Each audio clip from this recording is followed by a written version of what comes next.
ದಾರ ಕೊಡಿಪ್ಪ.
ಅದಿತಿ ಅವರೇ,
ನೀವ್ಯಾರು ತಪ್ಪು ತಿಳ್ಕೊಳ್ಳಲ್ಲ ಅಂದ್ರೆ ಈ ಶುಭ ಸಂದರ್ಭದಲ್ಲಿ ನಮ್ಮ ಸೊಸೆಗೋಸ್ಕರ ನಮ್ಮ ಕಡೆಯಿಂದ ಒಂದು ಪುಟ್ಟ ಉಡುಗೊರೆ ಇದೆ, ಅದನ್ನ ಕೊಡ್ಬೋದಾ?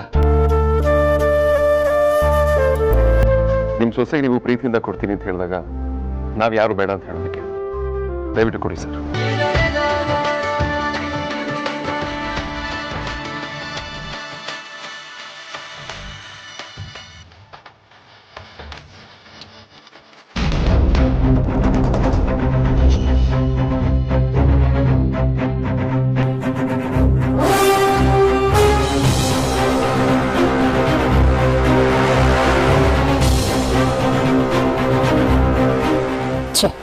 ಈ ತೇಜಸ್ ಯಾಕೆ ನಮ್ ಕಡೆ ನೋಡ್ತಾನೆ ಇಲ್ಲ?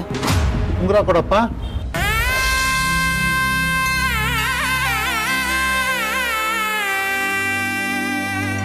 ತಗೊಳಮ್ಮ.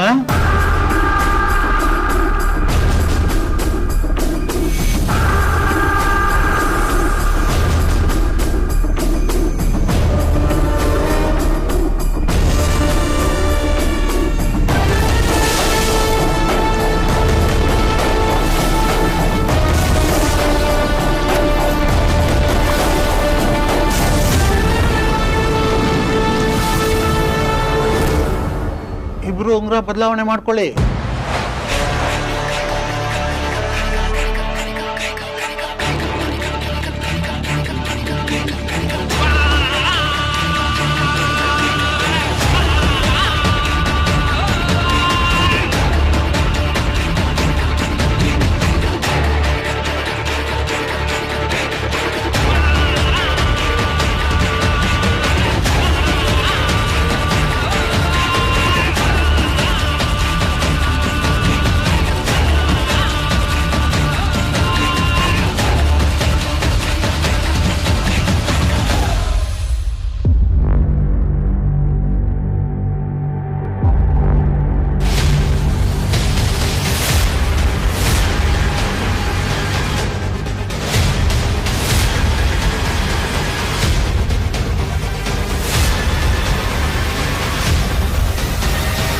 ನಿಲ್ಸಿ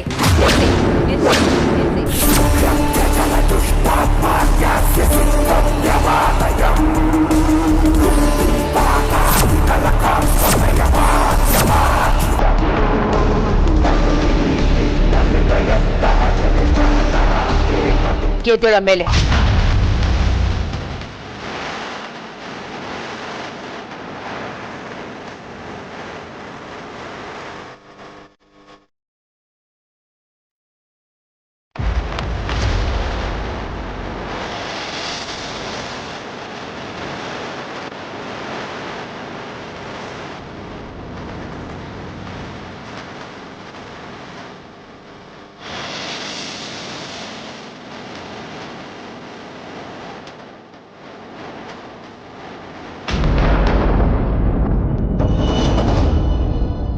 ಹೋಗೋ ಆಚೆ.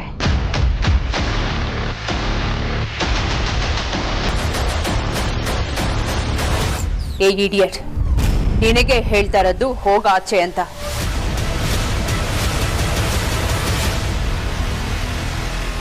ನೇನಾಗ್ ನೀನು ಆಚೆ ಹೋಗ್ಲಿಲ್ಲ ಅಂದ್ರೆ ಕತ್ತಿ ಹಿಡಿದು ಆಚೆ ತಳ್ತೀನಿ.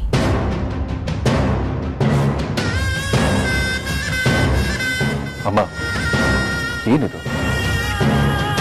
ಯಾಕೆ ಹೀಗೆ ಮಾತಾಡ್ತಿದ್ದೀರಾ? ನೀನ್ ಸುಮ್ನೆ ಇರು ವೇದಾಂತ್. ಇವ್ನ ಎಂತವನು ಅಂತ ನಿನಗೆ ಗೊತ್ತಿಲ್ಲ.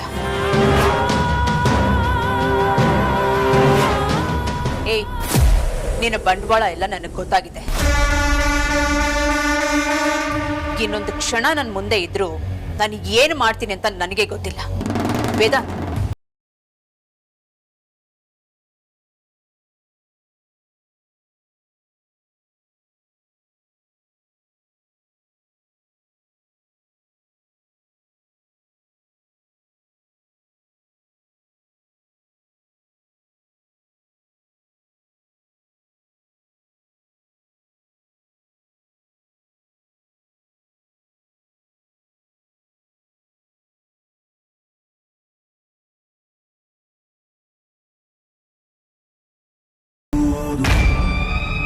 ನಾನು ನಿಮ್ಮ ಹಾಗೆ ಇವನು ತುಂಬಾ ಒಳ್ಳೆಯವನು ಅಂತ ಅಂದ್ಕೊಂಡಿದ್ದೆ.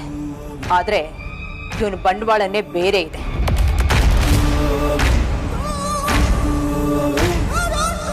ನೀವು ತಿಳ್ಕೊಂಡಿರೋ ಹಾಗೆ ಇವನು ಒಳ್ಳೆಯವನಲ್ಲ, ದೊಡ್ಡ ಲೋಫರ್.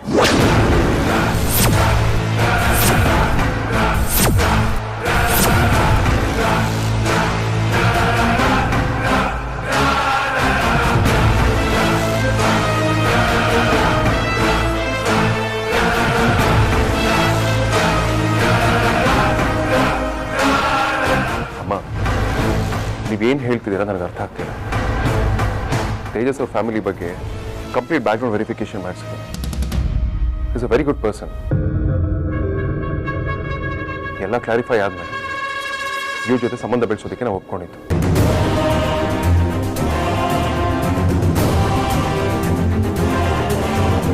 ಇವ್ರ ಬಗ್ಗೆ ಆಗಲಿ, ಇವ್ರ ಫ್ಯಾಮಿಲಿ ಬಗ್ಗೆ ಆಗಲಿ ಸೊಸೈಟಿಲಿ ಒಳ್ಳೆ ಒಪಿನಿಯನ್ ಇದೆ. And more over is a very good doctor. ಹಾಗಂತ ನೀನ್ ಅನ್ಕೊಂಡಿದ್ಯಾ ವೇದಾಂತ್? ಇವನೊಬ್ಬ ಕ್ರಿಮಿನಲ್. ಇವನು ಡಾಕ್ಟ್ರೇ, ಆದ್ರೆ ಈಗ ಸಸ್ಪೆಂಡ್ ಆಗಿದೆ.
ಎಕ್ಸ್ಕ್ಯೂಸ್ ಮೀ, ಯಾಕ್ರಿ ಹೊಡಿತಿದ್ದೀರಿ ಇವ್ರಿಗೆ?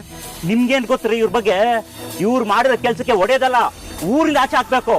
ಬರ್ತಾ ಬರ್ತಾ ಜಾಸ್ತಿ ಆಚೆ ಬಂದು ಏನ್ ಮಾಡಿದ್ರು? ಇವನೊಬ್ಬ ದೊಡ್ಡ ಲೂಸು ಸರ್. ಯಾವಾಗ ಎಲ್ಲಿರ್ತಾನೆ ಏನು ಮಾಡ್ತಾನೆ ಯಾರಿಗೂ ಗೊತ್ತಿಲ್ಲ. ಕಾಂಪೌಂಡ್ ಕಂಡ್ರೆ ಸಾಕು ವಶಿಷ್ಠ ಮ್ಯಾನ್ಷನ್ ಚಿತ್ರ ಬಿಡಿಸ್ತಾನೆ, ಅವ್ರ ಮನೆಯವ್ರ ಚಿತ್ರನೂ ಬಿಡಿಸ್ತಾನೆ. ಈ ಊರಿನ ಎಲ್ಲ ಕಾಂಪೌಂಡ್ ಮೇಲೂ ಚಿತ್ರ ಬಿಡಿಸಿದ್ದಾನೆ. ಇವನು ಈ ಊರಲ್ಲಿ ಇರಬಾರ್ದು ಸರ್, ಇವನ ಈ ಊರಿಂದ ಗಡಿಪಾರು ಮಾಡಬೇಕು. ವಸಿಷ್ಠ ಮ್ಯಾನ್ಷನ್ ಚಿತ್ರಣ ಅಲ್ಲಿಗೆ ಯಾರು ಇರಲ್ವಲ್ಲ? ಹೌದು ಸರ್, ವಸಿಷ್ಠ ಮ್ಯಾನ್ಷನ್ ಕಡೆ ಯಾರೂ ಹೋಗಲ್ಲ. ಅಂಥದ್ರಲ್ಲಿ 3 ಹೊತ್ತು ಅವನು ಅಲ್ಲೇ ಇರ್ತಾನೆ. ಈ ಮನೆಗೆ ಶಾಪ ಇರುತ್ತೆ, ಈ ಮನೆ ಸರ್ವನಾಶ ಆಗೋಗುತ್ತೆ ಅಂತ ಒಬ್ಬೊಬ್ಬನೇ ಮಾತಾಡ್ಕೊತಾ ಇರ್ತಾನೆ. ಅಷ್ಟೇ ಅಲ್ಲ, ಒಂದು ವರ್ಷ ಹಿಂದೆ ಒಂದು ಹೆಂಗಸನ್ ನೋಡಿ ವೈದೇಹಿ ಅಮ್ಮ ಅನ್ಕೊಂಡು ಅವ್ರ ಹಿಂದೆ ಹೋಗ್ತಿದ್ದ. ಎಂತಿದ್ರ ವೈದೇಹಿ ಅಂತನ? ಹೌದು ಸರ್, ವೈದೇಹಿ ಅಮ್ಮ ಅನ್ಕೊಂಡು ಅವ್ರ ಹಿಂದೆ ಹೋಗ್ತಿದ್ದ. ಓಕೆ, ಅವರು ನೀವೇನೋ ನೋಡಿದಿರಾ? ಪಾಪ ಆ ಅಮ್ಮ ಇವನ್ ಕಾಟಕ್ಕೆ ವಾಪಸ್ ಹೋಗ್ಬಿಟ್ರು ಅನ್ಸುತ್ತೆ. ಅವತ್ತಿಂದ ಯಾರನ್ನೇ ಕಂಡ್ರು ವೈದೇಹಿ ಅಮ್ಮ ಅಂತ ಚಿತ್ರ ಬಿಡಿಸ್ತಾನೆ. ಮೋಸ್ಟ್ಲಿ ವಸಿಷ್ಠ ಫ್ಯಾಮಿಲಿ ಬಗ್ಗೆ ಇವನಿಗೇನೋ ಗೊತ್ತಿದೆ ಅನ್ಸುತ್ತೆ. ಇವನು ಹಿಡ್ಕೊಂಡ್ರೆ ವಸಿಷ್ಠ ಫ್ಯಾಮಿಲಿ ಬಗ್ಗೆ ಏನಾದರೂ ತಿಳ್ಕೊಬಹುದು.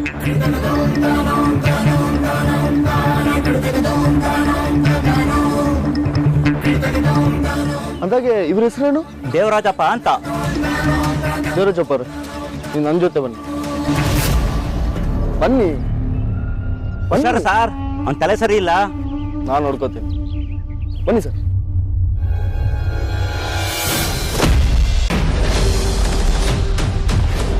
ಹಲೋ, ಎಕ್ಸ್ಕ್ಯೂಸ್ ಮೀ, ಏನು ಮಾತಾಡ್ತಾ ಇದ್ದೀರಾ ನೀವು? ಖಂಡಿತ ನಿಜಾನೇ ಹೇಳ್ತಿದ್ದಾರೆ.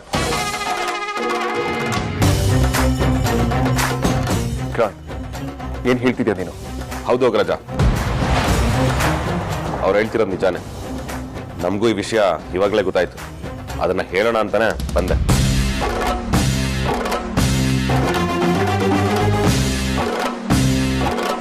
ನನಗಿಲ್ಲಿ ಏನ್ ನಡೀತಿದೆ ಅಂತ ಅರ್ಥ ಆಗ್ತಿಲ್ಲ. ತುಂಬಾ ಕನ್ಫ್ಯೂಷನ್ಸ್ ಇದೆ. ಸರ್, ನೀವು ಇವ್ರ ಮಾತನ್ನ ನಂಬೇಡಿ. ಇವರಿಬ್ರು ಸುಳ್ಳು ಹೇಳ್ತಾ ಇದ್ದಾರೆ.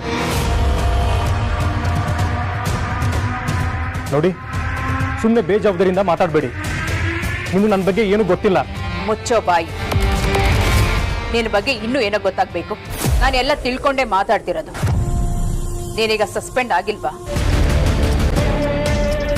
ನೋಡು, ನೀನಾಗೆ ಡಾಕ್ಟರ್ ಅಲ್ಲ ಅನ್ನೋದನ್ನ ಒಪ್ಕೊ. ಏನು ಹೆದರ್ಸ್ತಾ ಇದ್ದೀರಾ? ನಾನು ಡಾಕ್ಟ್ರೇ. ಓ, ಡಾಕ್ಟ್ರಾ ನೀನು? ಡಾಕ್ಟರ್ ಅಲ್ಲ ಅನ್ನೋದಕ್ಕೆ ಪೊಲೀಸ್ನ ಕರೆಸಿ ಚೆಕ್ ಮಾಡಿಸಲ್ಲ ಅಂದ್ರೆ ನಾನು MBBS ಮಾಡಿಲ್ಲ ಅಂತ ಹೇಳ್ತಾ ಇದ್ದೀರಾ?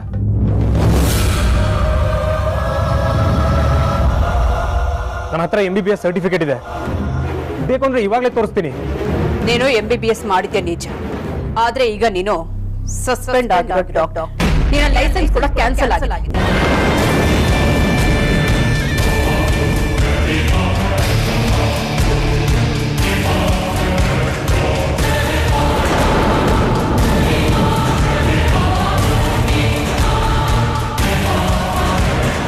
ಯಾಕಂದ್ರೆ ನಿಲ್ ಮೇಲೆ ಮೆಡಿಕಲ್ ನೆಗ್ಲಿಜೆನ್ಸಿ ಕೇಸ್ ಇದೆ.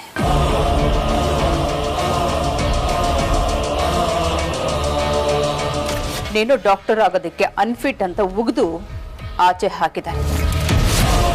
ನೀನು ಮೆಡಿಕಲ್ ಓದ್ತಿರ್ಬೇಕಾದ್ರೆ ಸರಿಯಾಗಿ ಕ್ಲಾಸೇ ಅಟೆಂಡ್ ಮಾಡ್ತಿರ್ಲಿಲ್ಲ. ದುಡ್ಡು ಕೊಟ್ಟು ಮೋಸದಿಂದ ಸರ್ಟಿಫಿಕೇಟ್ ತಗೊಂಡಿದ್ದೀಯ.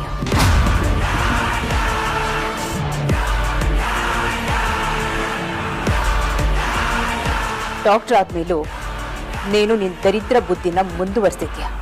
ನಿನ್ನ ಹತ್ರ ಟ್ರೀಟ್ಮೆಂಟ್ ತಗೊಂಡವ್ರ ಕತೆ ಅಂತೂ ಮುಗ್ದು ಹೋಯ್ತು. ನೀನೇ ನಿನ್ನ ಕೈಯಾರೆ ಅವ್ರನ್ನ ಸಾಯಿಸಿದ್ಯಾ.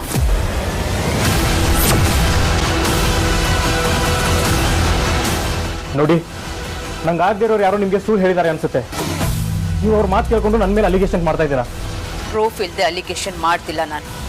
ನಿನ್ನ ಮೇಲೆ ಕೇಸ್ ಇರೋದಕ್ಕೆ ನನ್ನ ಹತ್ರ ಸಾಕು.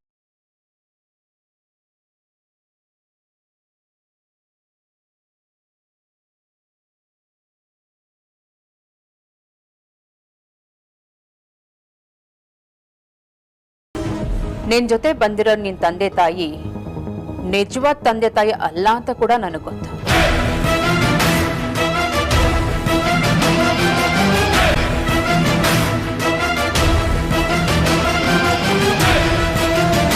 Sir, what is this? ಇಷ್ಟೆಲ್ಲ ಅವಮಾನ ಮಾಡಬೇಕು ಅಂತ ನಮ್ಮನ್ನ ಇಲ್ಲಿ ಕರೆಸಿದ್ರಾ? ಏನು ಹುಡುಗಾಟ ಆಡ್ತಿದ್ದೀರಾ? ಏನೋ ನಿಮ್ಮ ಅಮ್ಮ ಅಂತ ಗೌರವ ಕೊಟ್ರೆ ಇವ್ರು ಬಾಯಿ ಬಂದಾಗ ಮಾತಾಡ್ತಾ ಇದ್ದಾರೆ. Shut up Tejas. ಅಮ್ಮನ ಬಗ್ಗೆ ಏನೋ ಒಂದು ಅಕ್ಷರ ಮಾತಾಡಿದ್ರು ನಾನು ಸುಮ್ಮನೆ ಇರೋದಿಲ್ಲ. ಅಮ್ಮ ಏನೇ ಮಾತಾಡಿದ್ರು ಅಳ್ದಿ ತೂಗಿ ಲೆಕ್ಕ ಮಾಡಿ ಮಾತಾಡ್ತಾರೆ. ಅಂಥದ್ರಲ್ಲಿ ಇವರು ನಿಮ್ಮ ಬಗ್ಗೆ ಇಷ್ಟೊಂದು ಕರೆಕ್ಟಾಗಿ ಹೇಳ್ತಿದ್ದಾರೆ ಅಂದ್ರೆ 100ಕ್ಕೆ 100 ಸತ್ಯ ಇರುತ್ತೆ.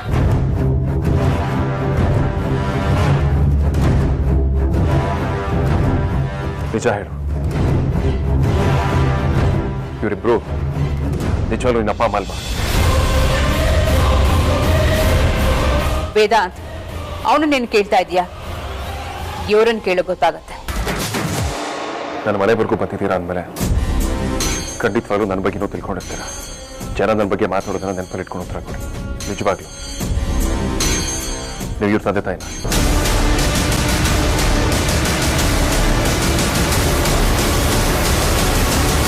ಮುಂದೆ ಆಗೋ ಪರಿಣಾಮನ ಯೋಚನೆ ಮಾಡಿ ಮಾತಾಡಿ. ಸುಳ್ಳು ಹೇಳ್ಬೇಡಿ. ಅದು ನಾವು ಇವನಿಗೆ ನಿಜವಾದ ತಂದೆ ತಾಯಿ ಅಲ್ಲ.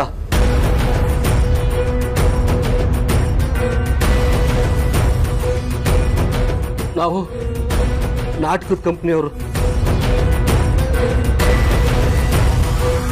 ಏನು ದುಡ್ಡಿಗೆ ಆಸೆ ಪಟ್ಬಿಟ್ಟು ಇಂಥ ಮಣ್ಣು ತಿನ್ನ ಕೆಲಸ ಮಾಡಿಬಿಟ್ವಿ ನಾವು.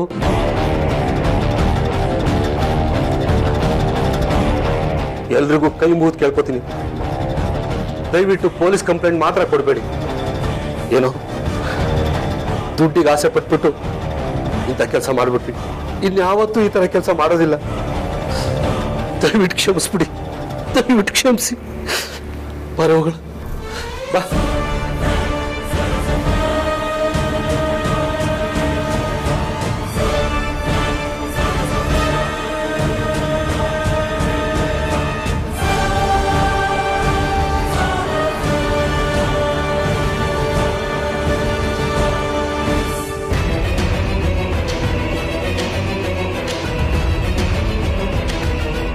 ಇಷ್ಟೆಲ್ಲ ಆದ್ಮೇಲೆ ಯಾಕೋ ಸುಮ್ಮನೆ ನಿಂತಿದ್ಯಾ? ನಿಜ ಒಪ್ಕೊಳ್ತೀಯಾ ಏನೋ? ಸರ್, ನೀವಾದ್ರೂ ನನ್ನ Shut up, you idiot. ಈ ತರ ಮೋಸ ಮಾಡ್ಕೊಂಡು ಎಷ್ಟು ಮನೆ ಹಾಳು ಮಾಡಿದ್ಯಾ, ಎಷ್ಟು ಹುಡುಗಿರ ಲೈಫನ್ನು ಹಾಳು ಮಾಡಿದ್ಯಾ. ನೀನಂತವ್ರನ್ನ ಸುಮ್ಮನೆ ಬಿಡಬಾರ್ದು, ಒದ್ದು ಒಳಗೆ ಹಾಕ್ಸ್ಬೇಕು. ನಿಮ್ಮಮ್ಮ ಇದಾವಲ್ಲ,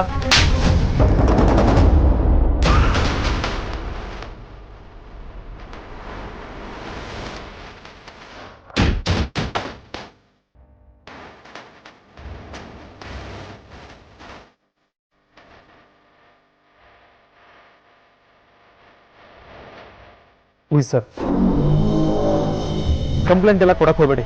ಇನ್ನು ಮುಂದೆ ಕಣ್ಣು ಕಾಣಿಸ್ಕೊಂಡ್ರೆ ಸಿಕ್ಕದಾಕ್ಬಿಡ್ತೀನಿ.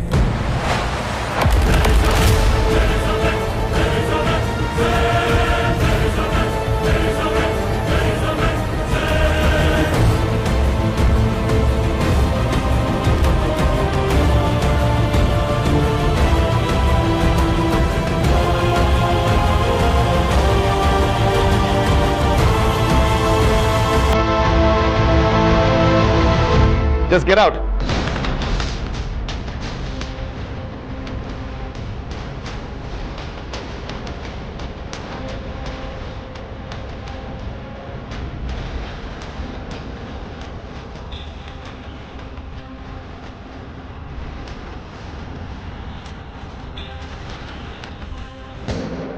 ಅಮ್ಮ,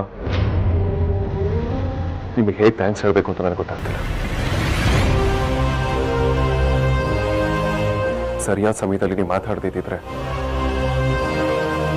ನಮ್ಮೆಲ್ಲರಿಂದ ಅದಿತಿ ಜೀವನ ಹಾಳಾಗೋಗ್ತಿತ್ತು. ಪರವಾಗಿಲ್ಲ ವೇದ, ಅದಿತಿನೂ ನನ್ನ ಮಗಳೇ. ಅವಳ ಜೀವನ ಹಾಳಾಗುತ್ತೆ ಅಂದ್ರೆ ನೋಡ್ಕೊಂಡು ಸುಮ್ಮನೆ ಇರಕ್ಕಾಗತ್ತಾ?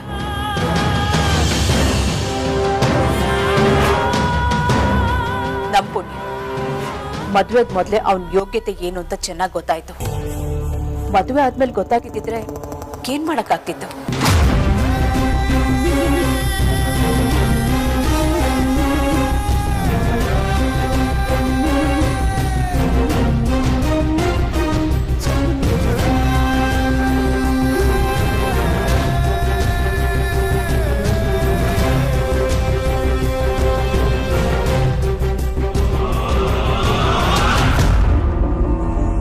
ಸುಹಾಸಿನಿ ಯಾರ ಮದುವೆಗೂ ಇಷ್ಟೊಂದು ತಲೆ ಕೆಡ್ಸ್ಕೊಳ್ದೆ ಇದ್ದವಳು ಅದಿತಿ ಮದುವೆಗೆ ತುಂಬಾ ತಲೆ ಕೆಡ್ಸ್ಕೊಂಡಿದ್ದಾಳೆ.